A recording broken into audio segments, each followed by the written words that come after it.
E aí, muito boa noite para você, gente. Olha, no programa de hoje nós vamos relembrar uma personalidade muito admirada pelos brasileiros. Aliás, ele foi considerado o mineiro, o brasileiro do século XX, Chico Xavier, né?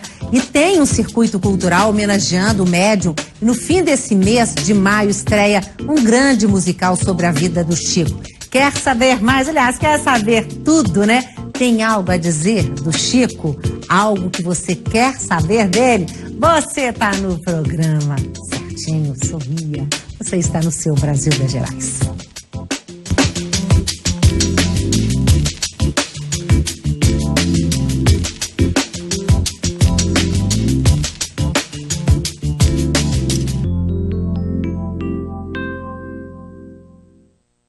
Então, os nossos contatos 3254-3000, brgerais@redminas.mg.gov.br, twitter.com/brgerais, facebook.com/Brasil das Gerais. Se você quer falar alguma coisa do Chico pra gente, porque a Haroldo Dutra... Engraçado, né? Porque o Chico, ele conseguiu uma coisa assim, que pessoas de outras religiões, ele é admirado por todo mundo, né? Eu nunca vi alguém dizer alguma coisa inconveniente do Chico Xavier. Verdade. Ele era um humanista, né, Roberta?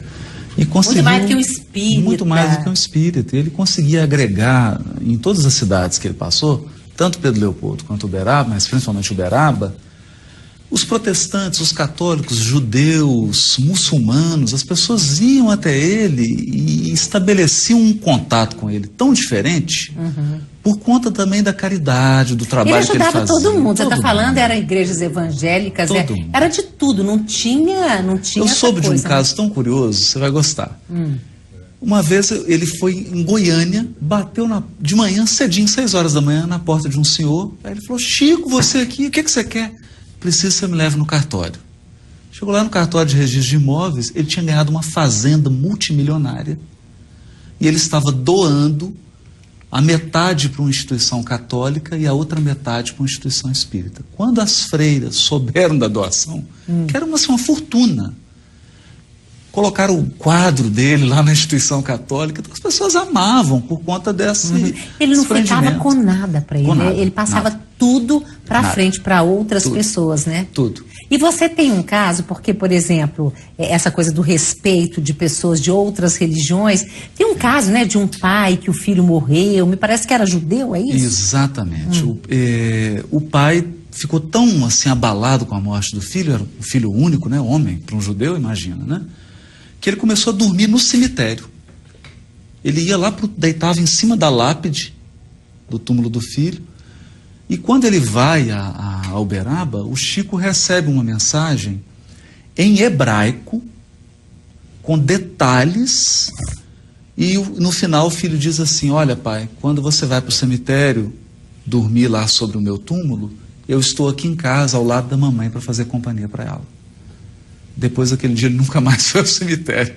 E esse homem continuou judeu e apaixonado por Chico, uma família tradicional em São Paulo, né? Agora, essa coisa que você está falando, né? Esse homem apaixonado por Chico e tanta gente apaixonada por ele, mas você mesmo fala que a gente tem que ter muito cuidado, sabe, gente? Porque às vezes a gente endeusa o Chico. Não é isso. Ele era um ser humano. Inclusive nas suas palestras você fala de Jesus e fala de Chico, né? Exato. Eu vejo o Chico, sabe, Roberta, como aquele verdadeiro cristão, porque ele era um homem tão simples, gostava do café, ele andava por Uberaba, mandava as cartas, entrava num bar, tomava um cafezinho no bar. Enquanto o povo bebia a pinga, ele tomava um cafezinho. Tomava um café, né? Conversava com todo mundo. Então é até injusto a gente endeusar o Chico, porque ele era tão humano. A gente vê, por exemplo, em programas de entrevista com a Hebe Camargo, no intervalo eles estão morrendo de rir. Ele morreu porque o Chico adorava contar uma piada, ele era uma pessoa alto astral. Né? Ele era, para mim, um exemplo. Ele deu conta de ser cristão assim, de uma forma inteira. Até travestis, acho que é uma entrevista, né, dos travestis. O que o Chico representa para vocês? É o nosso pai, orienta. Quer dizer, não tinha preconceito, não tinha nada, né? Nenhum. E é esse caráter humanitário dele que faz com que ele tenha uma projeção nacional e internacional, em todos os segmentos sociais, religiosos, políticos, porque ele também recebia autoridades, recebia pessoas de todos os segmentos, né? É incrível mesmo. Daqui a pouquinho nós vamos falar mais do legado do Chico. E agora nós continuamos aqui a nossa conversa, minha conversa com Haroldo Dutra, sobre o Chico Xavier, né? A marca do Chico, quer dizer, que legado você acha que o Chico deixa pra gente, hein? Roberto, eu acho que tanta coisa. Ele deixa uma marca de espiritualidade respeitada no mundo inteiro. Porque a maneira como ele se conduziu, como ele lidou com esse dom dele, com essa faculdade dele, é uma maneira única. Eu acho que, porque pessoas com faculdades paranormais, tivemos inúmeras e temos várias. Tem um programa nos Estados Unidos, por exemplo, de uma médium que as pessoas chegam lá, ela começa a falar nomes e conversar. Mas o modo como o Chico lidou com a sua faculdade, ele ter colocado isso a serviço da caridade, do bem, ter estimulado as pessoas a serem boas, a procurarem auxiliar umas às outras, e isso dá a ele uma marca diferenciada. Agora, para ele conseguir tudo isso, porque eu sei que quando ele ficava muito cansado, né? Nossa, ele atendia durante o dia inteiro, milhares e milhares, não fazia xixi, não comia, era uma coisa impressionante. Ele tinha um staff espiritual por trás, não é? Tinha. Como é que é? É grandioso, né? O que ele tinha por trás, assim, amparando e auxiliando, era impressionante. Tanto que, às vezes, as pessoas chegavam na porta da casa dele, e pessoas conhecidas, né, famosas, ele já estava de banho tomado, de roupa, na mesa, esperando a pessoa. Quer dizer, eles já tinham avisado a ele, os espíritos, que tal pessoa ia chegar, tal horário, que ele se preparasse, o assunto era esse, o problema era ele, já sabia tudo. Os espíritos falavam isso para ele. Tudo pra ele. E o Emmanuel, quando é que ele entrava quando o Chico estava muito cansado? O Emmanuel é engraçado porque o papel dele é de um grande maestro, né? Ele que coordena todos os espíritos que têm acesso ao Chico. Ele é um maestro. E é também um pai. Porque o Emmanuel que protege, que orienta, que traz também recursos, né? Traz médicos espirituais, traz pessoas para recompor as energias dele. Então, é um pai. E eu sei que o Emmanuel falava também, Chico, sai, vai visitar pessoas doentes, quer dizer, é aquela coisa de você ir para quem está muito fragilizado, de certa forma, isso dava força para ele, alimentava de certa forma. Dava força demais. Ele até dizia que quando ele estava com muita baixa energia, que ele estava assim bastante sugado, o Emmanuel pedia que ele fosse para os locais assim, mais carentes ajudar as pessoas. Porque ele recebia abraços e sorrisos de gratidão e aquela energia vinha e complementava. Então ele dizia que era na caridade que ele se nutria, Entendi. que ele se reabastecia. Agora, você acha que nós vamos ter outro Chico Xavier? Que eu fico pensando o seguinte, ele foi um fenômeno, né? A gente vê, nossa, tantos estudos sobre o Chico, a própria USP aqui, mas estudos na Europa também, né? A NASA esteve aqui, lá, né, para poder estudar também. Quer dizer, como é que você vê isso tudo? Eu acho que como ele não tem. Assim, é singular. É como um Francisco de Assis, uma irmã Dulce, uma Madre Teresa de Calcutá. São pessoas que deixam uma marca muito intensa, muito única, muito particular.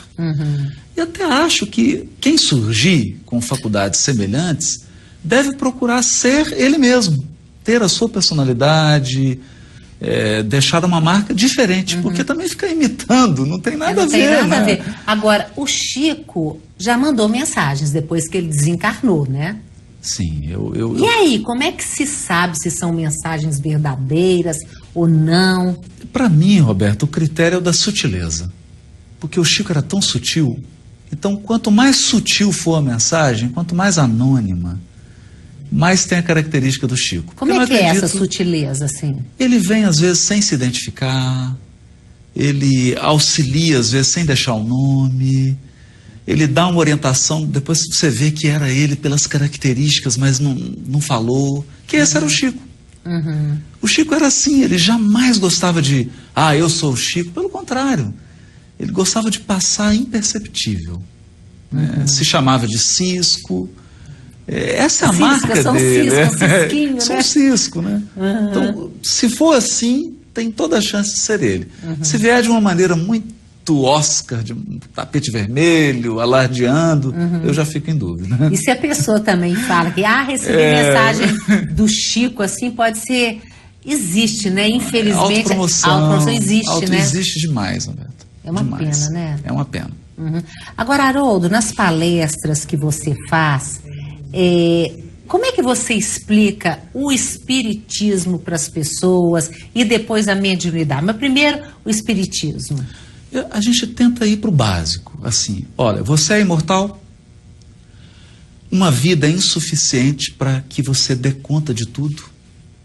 É como se fosse uma pauta só, uma folha de partitura, você precisa do caderno inteiro. Porque para a gente entender as coisas que acontecem com a gente e o que a gente vive, só uma vida não dá. Porque tem coisas que acontecem e você fala, meu Deus, da onde que surgiu essa pessoa, da onde que surgiu essa situação? Então a gente tenta falar um pouco das vidas, como que as vidas são solidárias, umas estão unidas às outras. Você pode estar vivendo uma coisa hoje de 1000 anos atrás, que nós somos imortais, que nada vai acabar com o corpo, para que a gente tenha esperança, tenha alegria, tenha fé, mesmo se estiver enfrentando uma doença, um problema sério, você saber que aquilo é temporário, que aquilo não vai durar para sempre e que você é muito mais do que o problema que você está vivendo. Então a gente tenta focar nesses aspectos essenciais e dizer que a mediunidade é uma faculdade humana. Qual mãe que nunca sentiu uma intuição sobre um filho? Né? Qual pessoa que nunca teve um vislumbre, uma visão sobre alguém amado? Se essa pessoa está por uma dificuldade ou está numa situação delicada. Isso é uma faculdade humana, então a gente precisa também encarar a mediunidade como algo natural. Quem nunca teve um sonho, quem nunca teve uma sensação, quem nunca teve uma premonição, nem que seja pequena, quem nunca se arrepiou assim de sentir um ambiente, é natural, isso faz parte do Agora, ser humano. o Chico era mais desenvolvido, né? Nele o negócio era assim, elevado à 10ª potência, né? Essas faculdades todas eram muito incríveis. Assim, E Allan Kardec? Quer dizer, como é que começou o espiritismo? Porque como é que tem uma frase que Allan Kardec falava? Era que sem caridade... fora da caridade não há salvação. Fora da caridade não há salvação. O Kardec, o papel dele foi diferente. Ele chega na França num momento em que você tem uma explosão mundial de fenômenos. Isso é importante ser dito. Arthur Conan Doyle, que é o homem que escreveu a história de Sherlock Holmes, né, o autor de Sherlock Holmes, escreveu um livro sobre a história desses fenômenos, chama-se A História do Espiritismo. Então, na época do Kardec, você tem assim uma efervescência de fenômeno. E o Kardec é aquele intelectual que sistematizou. Ele observou, escreveu, fez anotações, dialogou, fez perguntas, ele sistematizou o conhecimento e colocou esse conhecimento de uma maneira disciplinada, metódica, bem lógica. Ele organizou o conhecimento.